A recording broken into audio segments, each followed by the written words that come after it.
ఒక 3 స్పూన్ల ఆయిల్ పోసుకో.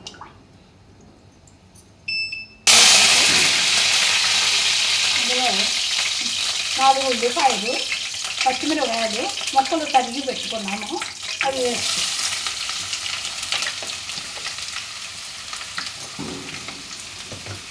వేసి ద్వారగా వేయించుకోవాలి. ఒక 1/2 స్పూను పసుపు వేసి ఈ ముక్కలు చేసుకున్న ములక్కాయ ముక్కలు ఇంకా వేసుకోవాలి.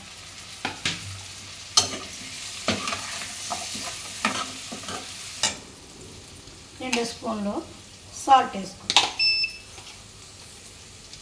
1 స్పూను కారం వేసుకోవాలి. ఇలా కలిగి తిప్పేసుకొని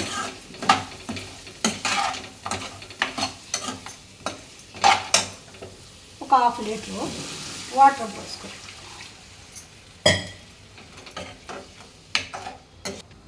50 గ్రాములకు తక్కువగా చింతపండు తీసుకొని కడిగి నానబెట్టుకోవాలి.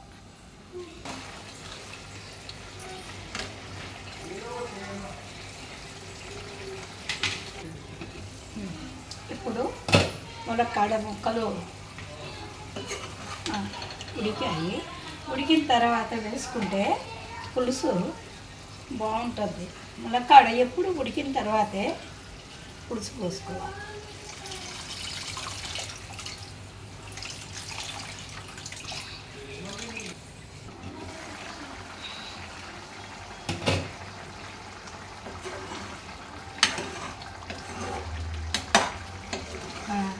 ములక్కాయ పులుసు కూర రెడీ.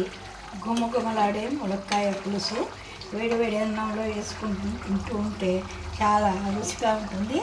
మీరు కూడా ప్రయత్నం చేయండి.